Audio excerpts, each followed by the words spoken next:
Good evening and salam alaikum to everyone. I'm Councillor Navin Shah, leader of Harrow Council. I'd like to give a very warm welcome to Zakir Bhai on behalf of Harrow Council and multicultural, multi-faith community of Harrow. You're very, very welcome.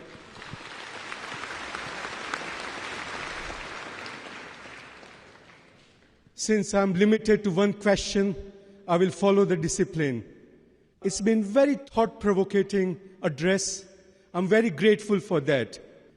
You have analyzed, to some degree of detail, various religions, the Islam, the Hinduism, Judaism, and even atheists. Is it a question of equality of religions, or do you reckon that there is a case for supremacy of one religion against another? Thank you. The brother asked a very good question, that is there a question of supremacy of one religion over the other religion? Basically, what is the meaning of the word religion? Religion means a way of life. I rather believe what the Quran says. Rather than talking about supremacy, the Quran says, "Ta'alaw ila kalmatin sawa'in bayna bainakum." Come to common terms as between us and you. If there is a question of supremacy, then each one will try and prove that his religion is the best. So rather the Quran advises when we speak with people following other religion, is ta'alaw ila kalmatin sawa'in bayna bainakum. Come to common terms as between us and you. So I personally disagree with the interfaith dialogues that take place normally in the world. Normally what happens is that there is a person coming from the Christian faith, priest, and coming that all religions are the same. Christianity is the same, Hinduism is the same, Islam is the same. Then you have a Hindu Pandit coming and saying Hinduism is also correct and same, Islam is the same, Christianity is the same. Then they get joker Muslim who comes and says that Islam is the same, Hinduism is the same, Christianity is the same. See, I being a student of Islam and comparative religion, it's a big lie to say that all religions are the same. There are commonalities, but they aren't the same. There are differences. I can talk more about differences than the similarities, but the Quran encourages to talk about similarities. What my strategy is, brother, that I tell that at least let us agree that one religious scripture is 100% perfect. So the Christian will say, fine, I don't mind believing that Bible is 100% the word of God. The Hindu would say, I would not mind believing the Vedas to be the word of God. The Muslim will say, I don't mind considering Quran to be the word of God. I'm not trying to put anything on the top of somebody's head, not going to put anything down the throat. Now what I say, that what is common in all these scriptures, at least let us agree to follow that strictly. What is different, we'll discuss it later on. So when we come and try and find the commonalities in all these scriptures, we find that the commonality is the same. All of the religious scriptures say believe in one God. I gave you references from the Bible. Moses, peace be upon him, said in the book of Deuteronomy, chapter number 6, verse number 4, Shama Israelo, Adnei Hino Adnei Chad. Hear, O Israel, the Lord, our God, is one Lord. When Jesus Christ, peace be upon him, is asked that which is the first of the commandment, he repeated verbatim the same thing in the Gospel of Mark, chapter number 12, verse number 29. Shama Israelo, Adnei Hino Adnei Chad. Which means, hear, O Israel, the Lord, our God, is one Lord. If you read the Hindu scriptures, if you read the Upanishads, it's mentioned in Chandogya Upanishad, chapter number 6, section number 2, verse number 1. Ekam evidityam. It's a Sanskrit quotation which means God is one without a second. It's mentioned in the Shveta Upanishad, chapter number 6, verse number 9. Nachasya kasij janita na chadipa. Which means of that God, he has got no superior, he has no Lord, he has got no parents. He has got no mother, he has got no father, he has got no superior. It's mentioned in Shveta Upanishad, chapter number 4, verse number 19. Na tasya pratima asti. Of him, there is no images. I can give quotations from Bhagavad Gita, Upanishad, Veda, several, talking about oneness of God. So I say that why don't all of us believe in one God? Bhagavad Gita, chapter number 7, verse number 20 says that all those whose intelligence has been stolen by material desires, they worship demigods, they do idol worship. So if you read the Vedas and Bhagavad Gita and the Upanishads, they say there's one God. It's against idol worship.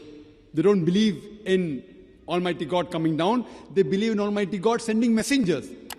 So I say that let us, the Hindus, the Jews, the Christians, the Muslims, at least believe that we worship none but one Almighty God. And that God has got no images. He cannot be begotten. It's mentioned in the Bible, it's mentioned in Bhagavad Gita, it's mentioned in the Quran. If you studied all these scriptures, the next point you come to know, which is common, is that there's going to come a final and last messenger, Prophet Muhammad, peace be upon him. I gave you quotations in my lecture about Judaism and Christianity. I can give you references even from the Hindu scriptures. If you read Bhavishya Purana, Parva 3, Khanda 3, Adhyay 3, Shlokas 10 to 27, it speaks about Muhammad Sallallahu Alaihi Wasallam. If you speak about Kuntap Suktas, Atharva Ved, book number 20, hymn number 127, verse number 1 to 14, speak about Muhammad Sallallahu Alaihi Wasallam. There is a book called as Kalki Purana. It speaks about an avatar, a Kalki avatar to come. It's mentioned in the Hindu scriptures in Kalki Purana that there is a final avatar, Antim Rishi, last messenger going to come, whose mother's name shall be Sumati, which means peaceful, which means Amina. It says the father's name shall be of one who worships Almighty God, Vishnu Yash. Translated to Arabic, it means Abdullah, the name of the parents of Muhammad Sallallahu Alaihi Wasallam. It says that he will be born on the 12th month of Madhav, which is 12th Rabi Awwal.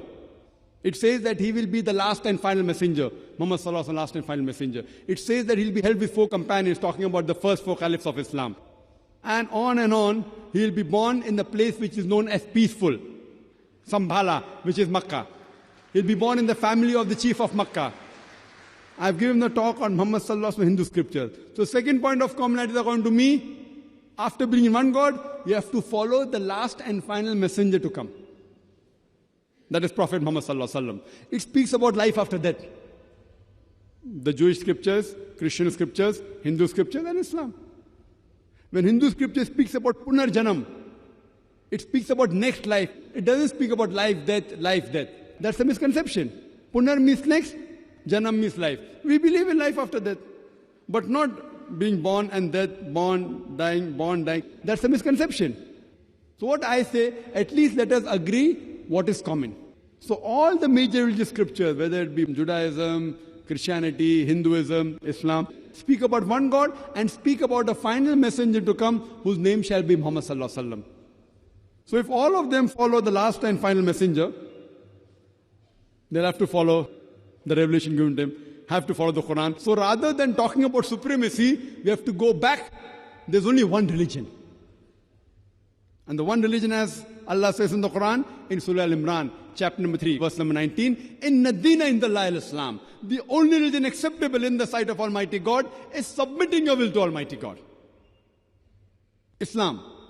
Submitting your will to Almighty God. It's not a label. A person by keeping his name Muhammad, Sultan, Abdullah, Zakir, he will not go to heaven just by having a Muslim name. Muslim is a person who acquires peace by submitting his will to Almighty God. So all the religious scriptures that came previously, brother, by the passage of time they have been changed. Quran is the last and final revelation which has been kept in its pure form.